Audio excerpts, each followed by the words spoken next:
Bismillahirrahmanirrahim. Assalamualaikum warahmatullahi ta'ala wabarakatuh. Alhamdulillah wassalatu wassalamu ala Rasulillah Sayyidina Muhammad ibn Abdullah wa ala alihi wa sahbihi ajma'in, amma ba'du, wa la hawla wa la quwwata illa billahil aliyyil azim. Rabbi shrah li sadri wa yassir li amri wahlul 'uqdatam min lisani yafqahu qawli. Amin ya rabbal alamin. Ah, Sebelumnya tes suara dulu ya. Apa suara saya sudah terdengar jelas? Terdengar, Ustazah. Alhamdulillah Alhamdulillah. terdengar sudah. Alhamdulillah. Sebelumnya saya ucapkan terima kasih kepada sahabat saya Ustazah Rofiatul Adawiyah yang telah memberikan kesempatan untuk ikut bergabung. Ngalap berkah, bahasa kalau di Jawa namanya ngalap berkah. Mengambil berkah di bulan Ramadan ini, terutama di 10 akhir bulan Ramadan, untuk mengisi ngabuburit ruang waktu kita pada sore hari ini dengan kita menambah ilmu, memperbekali diri kita untuk menghadang rahmat Allah Subhanahu wa taala di 10 terakhir bulan Ramadan. Yang mana ulama mengatakan di 10 akhir bulan Ramadan ini waktu deras-derasnya rahmat Allah Subhanahu wa taala, ampunan Allah Subhanahu wa taala, dan pembebasan dari Allah Subhanahu wa taala dari api neraka dilimpahkan kepada hamba-hambanya. Otomatis hamba yang cerdas, hamba yang ingin untuk selamat dunia dan akhiratnya tidak akan menyia-nyiakan 10 akhir bulan Ramadan ini. Gimana? Banyak kita mungkin sudah sering dengar kajian ya.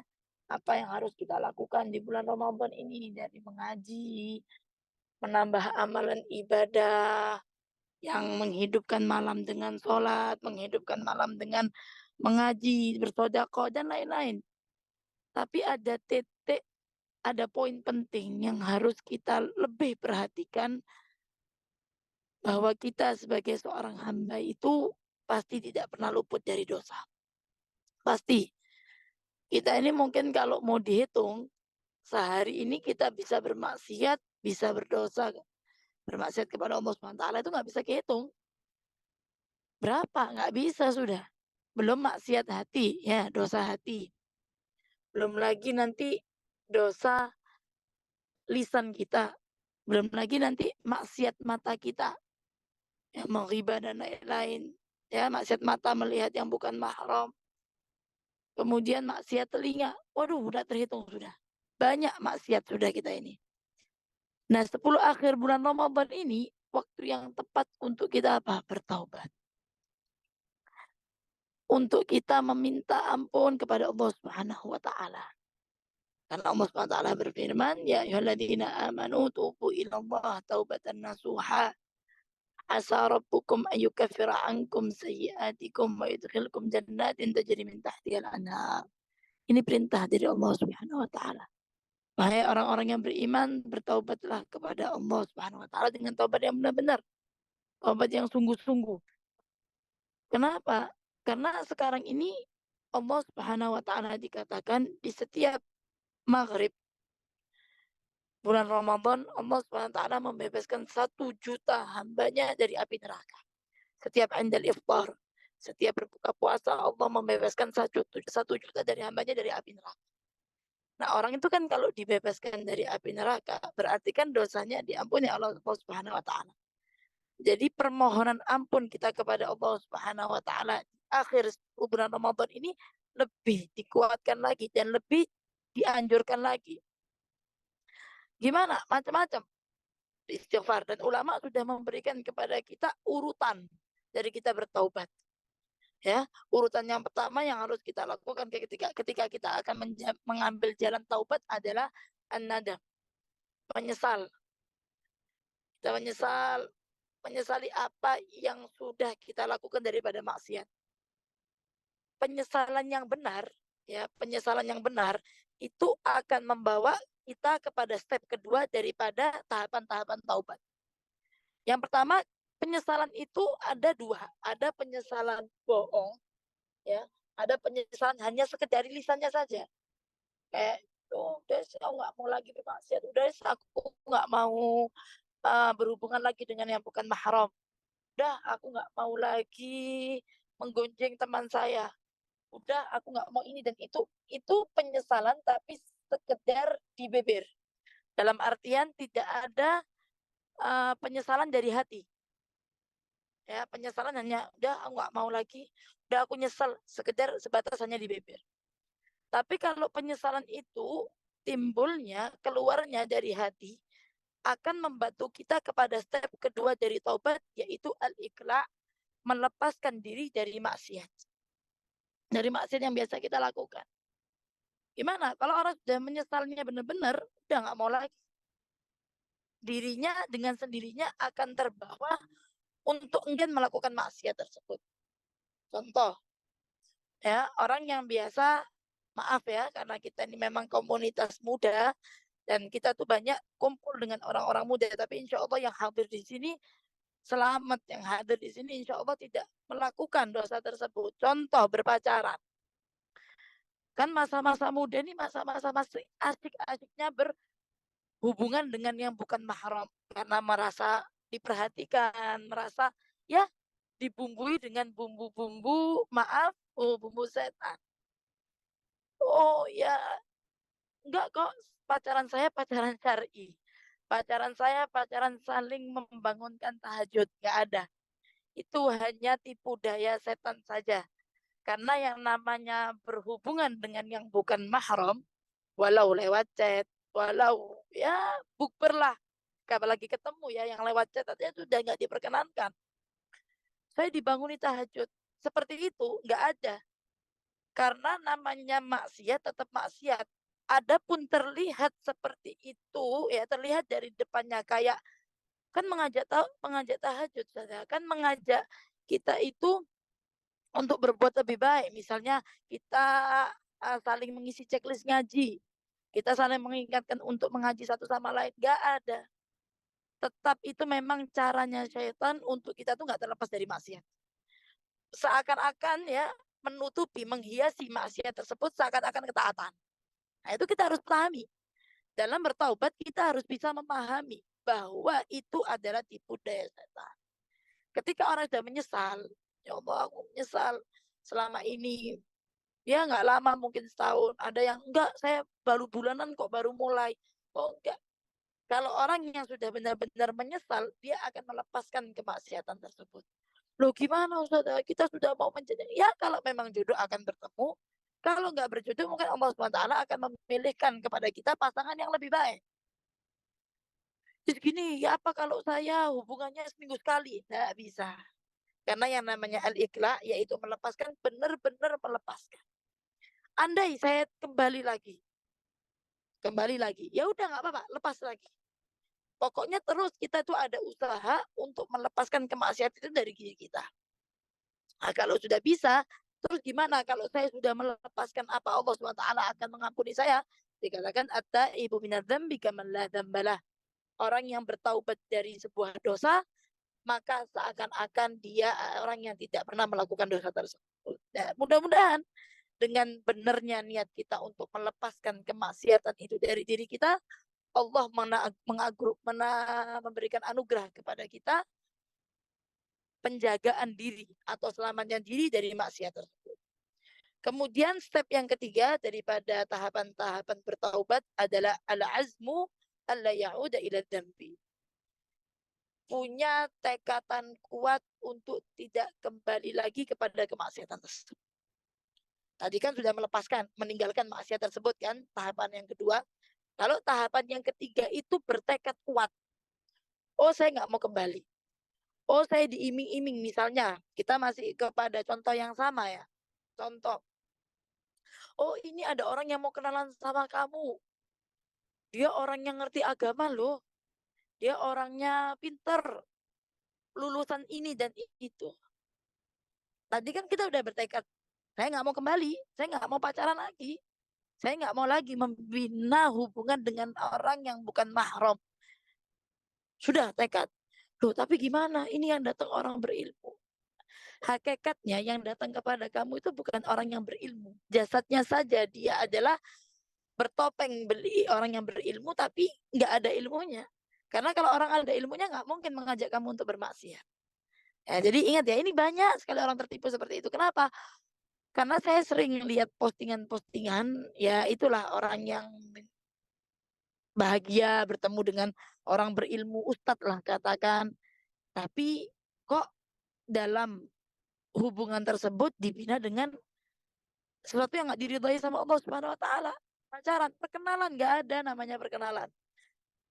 Syariat tidak menghalalkan cara tersebut. Yang dihalalkan oleh syariat adalah dengan cara bertaaruf. Si laki datang ke tempatnya perempuan, datang menyampaikan niat baiknya untuk melamar si perempuan tadi, si wanita tadi, itu cara yang dihalalkan atau yang diperkenankan oleh syariat.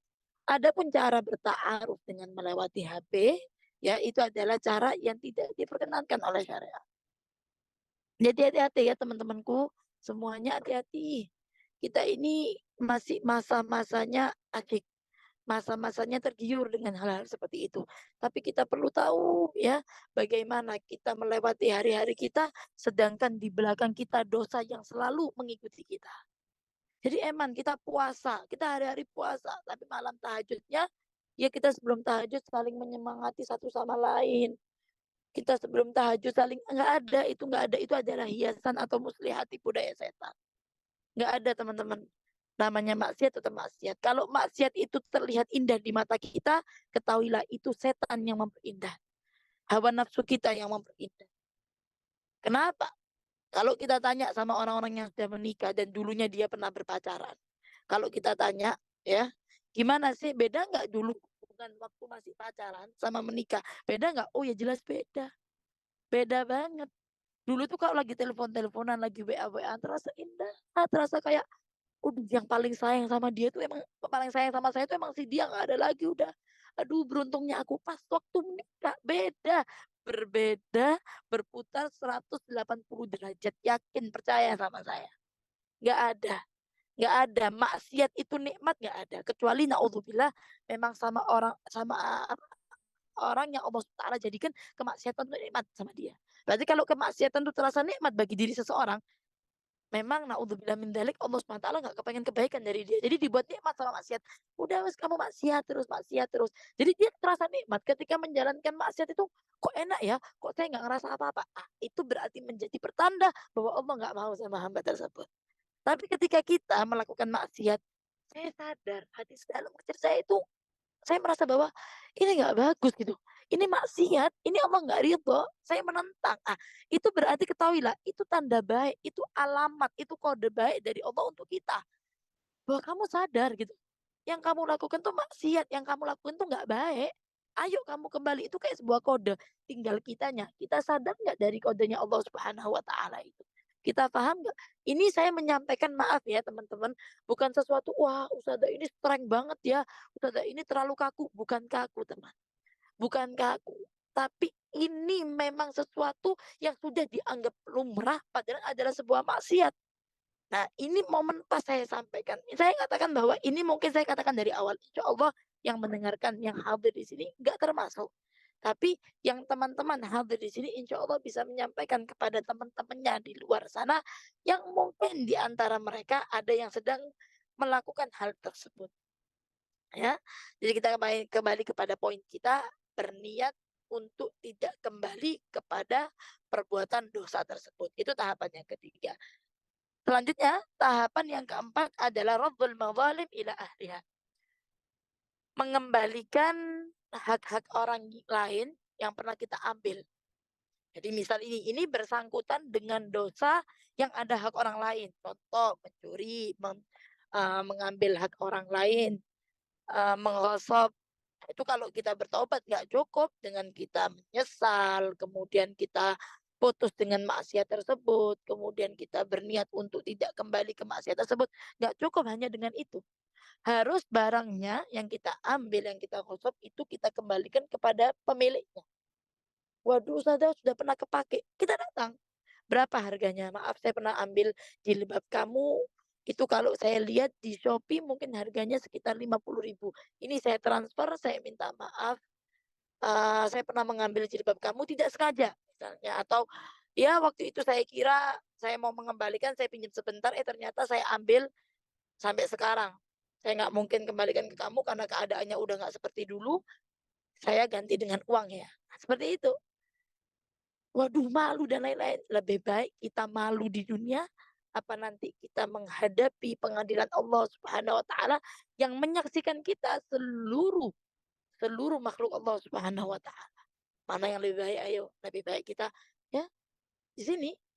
Kalau kita pernah melakukan dosa kepada orang, misalnya kita pernah menggunjing, kalau kita lihat pendapat ulama yang kuat ya, maksudnya pendapat ulama yang sangat keras ya, itu kita harus bilang loh ke dia, kita harus minta maaf, maksudnya, "Maaf ya saya pernah menggunjing kamu dan lain-lain, saya pernah menyakiti kamu." Itu kita ucapkan, tapi ada ulama yang mengatakan, ya kalau kita seandainya kita ucapkan malah membuat, perseteruan, membuat pertengkaran, membuat nggak enakan, cukup kita sampaikan secara global. Misal, kita kirim WhatsApp, kita bilang, "Temanku, fulana saya minta maaf ya, saya pernah, melakukan dosa atau baik dari secara ucapan atau perlakuan, saya minta maaf ya." Kita taruh status, kita kita japri orangnya, atau ketika ketemu kita bersalaman, kita maaf, dalam hati kita niatkan, "Ya Allah, saya niat semoga orang ini mau membuka hatinya untuk memaafkan." Nggak apa-apa, ya. Kalau dikatakan al-badi'u bis-salam bari'un minal kibri wan nifaq. Orang kalau memulai salam itu, Allah Ta'ala akan membebaskan dia dari sifat sombong dan kemunafikan. Kita kiaskan dari situ adalah orang yang memulai mau untuk melakukan perdamaian. Jadi misal nih, kita sekarang ini ada sama teman-teman kita nggak enakan ataupun ya perseteruan yang nggak berujung, dia nggak mau memaafkan saya sudah minta maaf. Tetap ya, kita minta maaf, kita datang ke dia, kita sampaikan kesalahan kita, adapun dia nggak memaafkan kita, urusan dia sama Allah Subhanahu wa taala. Yang penting kita, kewajiban kita sebagai seorang muslimah adalah datang dan meminta maaf, ya, minta maaf. Saya udah minta maaf, dia menerima maaf saya, tapi dia masih nggak mau ngajak ngobrol saya, dia masih nggak mau lihat muka saya, sabar, nggak apa-apa. Yang penting kita udah menyampaikan permintaan maafan kita kepada dia. Jangan sampai ya kita berkepanjangan dalam permusuhan, apalagi ini di 10 akhir Ramadan. Sayang, sayang, karena Allah SWT tidak akan menurunkan rahmatnya kepada orang yang memutus tali silaturahmi. Nah, saya malu, masa saya dulu yang mulai, nggak apa-apa. Ya, kalau tadi dikatakan dalam hadis orang yang memulai salam itu bisa terbebas dari sifat sombong, bagaimana dengan orang yang mau berdamai? Kan gitu. Berdamai, nggak apa-apa. Kita mulai dulu, kita dulu yang minta maaf, kita dulu yang datang. Nggak apa-apa, untuk apa? Untuk kita sendiri kok, bukan untuk orang lain. Untuk keselamatan kita sendiri, untuk kedamaian hidup kita sendiri. Dan yang terakhir adalah al-istighfar, yaitu meminta ampun kepada Allah Subhanahu wa taala, ya. Ya ayuhan nas tubu ilallah wastaghfiruh, ya. Wahai manusia, wahai hamba-hamba Allah Subhanahu wa taala, bertaubatlah kepada Allah dan meminta ampunlah. Ya, membaca gimana? Ya astagfirullah, astagfirullah. Kemudian membaca lafaz-lafaz istighfar sangat banyak. Ya, kita tahap terakhir adalah istighfar. Insya Allah dengan 5 itu kita akan dibukakan pintu taubatnya oleh Allah Subhanahu wa taala. Kemudian, jika di antara kita itu ada yang merasa bahwa, "Kok dosa saya udah terlalu besar, dosa saya udah terlalu banyak, emang Allah Ta'ala mau nggak ya nerima dosa saya, nerima permintaan maafan saya, permintaan ampunan saya kepada Allah Subhanahu wa taala." Kalau kita ya merasa bahwa Allah tidak mau menerima taubat kita, tidak mau memaafkan kita, itu termasuk suudzon, termasuk berburuk sangka kepada Allah Subhanahu wa taala.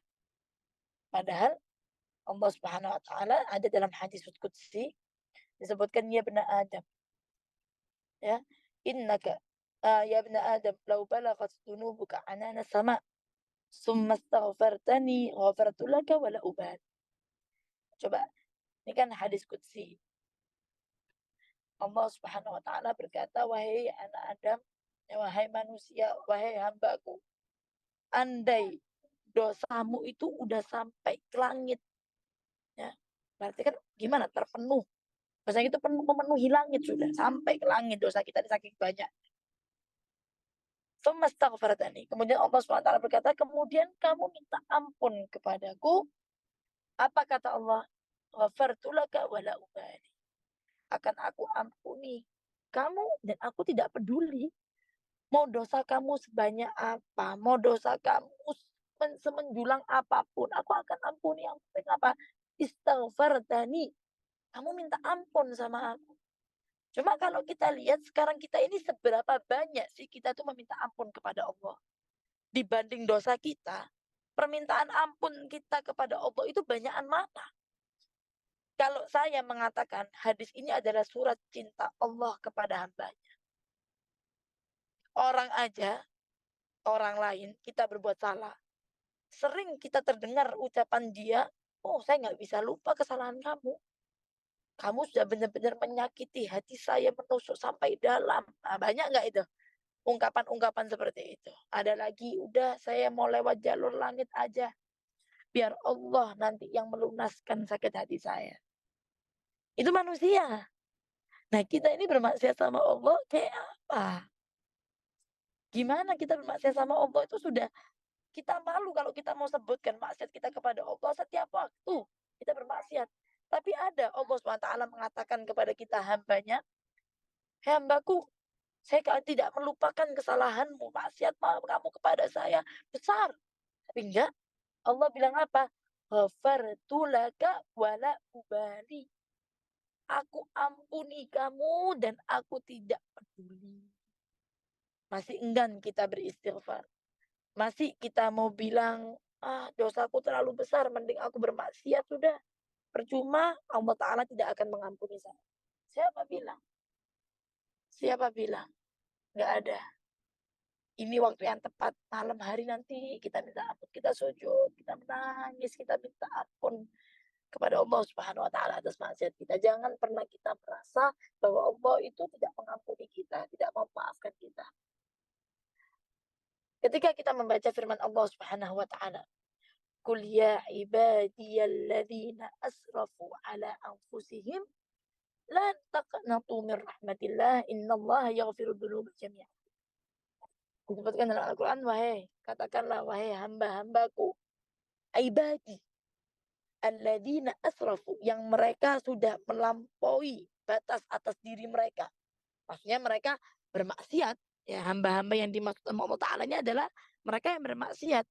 La taqnatu min rahmatillah. Janganlah kalian berputus asa dari rahmat Allah Subhanahu wa taala. Innallaha yaghfirudz dzunuba jami'a. Sesungguhnya Allah Subhanahu wa taala mengampuni seluruh dosa.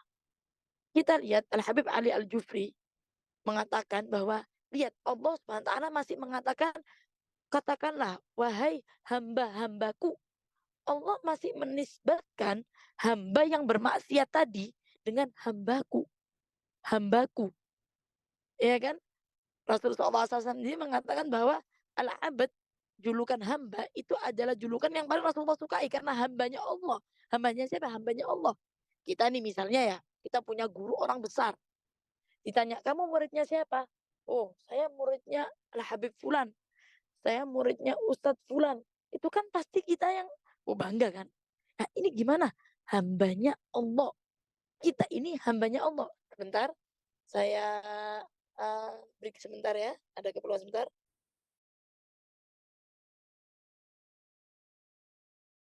Maaf, tadi ada keperluan sebentar. Ya, ya ibadi. Kita tuh dipanggil hambaku gitu. Pernah nggak sih kita tuh merasakan Allah ketika manggil hambaku? Ya Allah, dengan perlakuan saya, dengan kemaksiatan saya, Allah masih mengakui saya adalah hambanya Allah Subhanahu wa taala.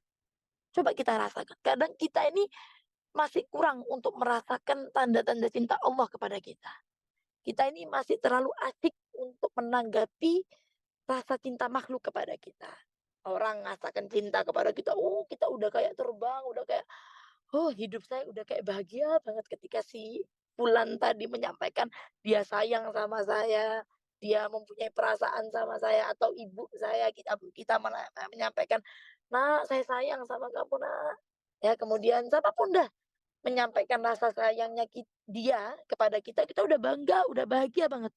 Padahal di setiap ya kita pandangi ayat-ayat Allah itu mengandung surat cinta Allah kepada kita hamba. Bisa ngerasakan nggak? Coba kita duduk, ya Allah ya ibadi, ya Allah aku ini dianggap hamba loh sama Allah. Allah itu nganggap saya hamba. Allah masih nggak bilang, hei kamu tukang maksiat, hei kamu tukang pembuat dosa. Enggak, ibadi, hambaku. Kemudian jadi Allah Subhanahu wa taala tidak mengatakan bahwa mereka yang bermaksiat bukan hambaku. Mereka yang bermaksiat tidak pantas menerima ampunanku. Mereka yang bermaksiat bahkan, diceritakan di apa namanya, di kitab-kitab terdahulu bahwa laut itu meminta izin kepada Allah Subhanahu wa taala setiap hari untuk menenggelamkan orang-orang yang bermaksiat. Jadi lautan ini minta izin, "Ya Allah, izinkan aku untuk menenggelamkan hamba-hambamu atau makhluk-makhlukmu yang bermaksiat." Begitu juga dengan apa?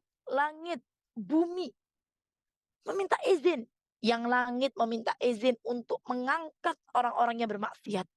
Kemudian bumi meminta izin untuk menelan orang-orang yang bermaksiat. Udah mereka nggak tahan sama penduduk-penduduk bumi yang bermaksiat ini mereka nggak tahan. Kemudian apa? Kata Allah Subhanahu wa taala menjawabi bumi, laut, langit yang meminta izin untuk menenggelamkan, untuk mengangkat, untuk me, apa? Memasukkan atau mengambil orang-orang bermaksiat. Apa kata Allah? Innakum lam takhluquhum walau khalaqtumuhum lama qultum dzalik. Kata Allah. Saya kalau udah baca kata-kata Allah ini kayak, ya Allah segitunya ya Allah ini sama hambanya. Kata Allah, ketahuilah wahai bumi, langit, dan lautan. Sesungguhnya kalian itu belum tidak pernah menciptakan mereka. Andai kalian menciptakan mereka, gak akan terucap kata-kata tersebut dari kalian. Bayangkan, coba. Kalian tuh gak pernah menciptakan mereka gitu. Kalau kalian tahu, kalau kalian menciptakan mereka, aku kata Allah Subhanahu wa taala menciptakan mereka. Aku yang menciptakan mereka. Kalau kalian menciptakan mereka, kalian nggak mungkin bilang kayak gitu sama aku, kata Allah Subhanahu wa taala. Bayangkan, kita dibela sama Allah. Kita disayang sama Allah. Kita dieman. Meskipun mereka masih nggak apa. Kita dikasih jalan sama Allah Subhanahu wa taala untuk bertaubat. Masihkah kita merasa bahwa, ya saya ini gini-gini aja, Allah nggak sayang sama saya. Hei, saudaraku, tahu nggak kita dibela loh sama Allah. Kita dibela sama Allah, kita dilindungi sama Allah dari bumi, langit, dan laut yang ingin menenggelamkan kita. Kita masih dibela. Dan kemudian kalau kita lihat ya, teman-teman pernah ngelihat nggak kasih sayang seorang ibu? Saya kebetulan di sini alhamdulillah saya adalah seorang ibu. Saya mempunyai anak yang usia 6 tahun, saya mempunyai anak juga usia 2 tahun. Doakan ya anak-anak saya menjadi anak-anak yang soleh dan soleh. Itu seorang ibu ya sama anaknya itu kita lihat gimana. Bahkan anak itu kalau bangun tidur, ya belum sikat gigi, belum bersih-bersih, ibu itu diciumi sama ibunya ya, disayang sama ibunya. Padahal si anak ini kadang ganyang si ibu ya. Tahu ganyang? Nggak tahu bahasa Banjar. Kalau bahasa Jawa itu ganyang. Kalau bahasa Banjar mungkin apa? Apa bahasa Banjarnya mungkin bisa dijawab sama orang Banjar mungkin, oh bandel ya, bandel. Bandel. Mungkin si anak ini bandel sama ibunya, suka nggak nurut sama ibunya. Kadang kalau masih usia kecil itu sama ibunya kadang kalau kemauannya nggak dikasih sama si ibu dipukul kan anak umur 2 tahun, setahun kan nggak ngerti. Tapi kalau bangun tidur, kalau udah tidur disayang, dipeluk, lihat nggak, kasih sayang seorang ibu itu kepada si anak, dikatakan bahwa kasih sayang Allah Subhanahu wa taala lebih jauh daripada kasih sayang ibu kepada anaknya. Pernah diceritakan di dulu zaman Rasul SAW ada seorang wanita yang kehilangan anaknya di perkemahan perang. Di perkemahan perang si ibu itu kehilangan anak. Setelah dicari, setelah cari-cari, udah kehilangan ibu, nangis kehilangan si anak. Para sahabat nyari gak ketemu anaknya ini.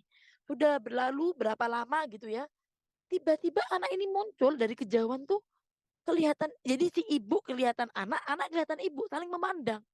"Ya Allah, anakku datang." Si anak juga melihat, "Ya Allah, ibuku, aku sudah kehilangan ibuku berapa waktu." Kemudian mereka datang, ya mereka bertemu dan mereka saling berpelukan. Para sahabat yang di samping yang memandang pemandangan tersebut, tidak terasa mereka semuanya meneteskan air mata. Ya, meneteskan air mata. Kita bayangkan ya, anak kehilangan ibu tuh kehilangan anak, aduh, udah nggak bisa diceritakan. Anak kita, misalnya kita lagi di acara gitu ya, anak kita sama temennya atau apa, kita, "Mana anak saya ya?" Ini kehilangan dalam waktu yang lumayan lama gitu. Kemudian bertemu, mereka saling berpelukan, si ibu nangis, si anak nangis, para sahabat yang menyaksikan pemandangan tersebut semuanya pada nangis.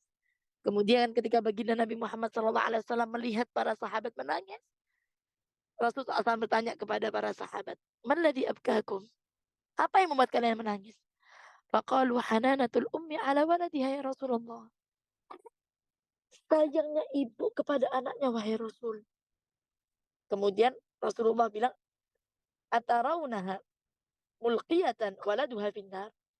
Kalian melihat sayang ibu tadi ya, ibu tadi sama anaknya dengan segitunya sampai membuat kalian, para sahabatku menangis, mungkin nggak mungkin nggak si ibu tadi melemparkan anaknya ke neraka atau ke api? Mungkin nggak? Mungkin nggak si ibu tadi itu anaknya dilemparkan ke api gitu. Sedangkan setelah pergi lama gitu ya, pergi lama dicari, hilang, dicari, pas ketemu, terus mungkin nggak si anak tadi itu dilempar ke api? Faqalu la ya Rasulullah, nggak mungkin wahai Rasulullah. Faqala Allahu arhamu bikum min hadhihi biwaladiha, kata Rasulullah. Sesungguhnya Allah lebih sayang kepada kalian, hamba-hambanya Allah, daripada ibu tadi dengan anaknya. Bayangkan, ibu tadi dengan anaknya masih lebih kasih sayangan Allah kepada kita. Jadi mau kita bermaksiat kepada Allah, ya tetap apa namanya, Allah itu membukakan pintu rahmatnya kepada kita. Maaf ya, mungkin kalau ada suara anak, ini anak saya bangun, bentar.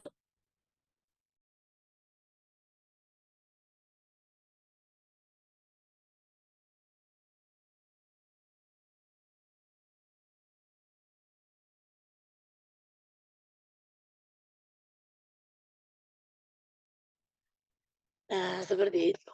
Jadi kalau kita lihat kasih sayangnya ibu kepada anak, masih lebih besar kasih sayangnya Allah Subhanahu wa taala kepada kita.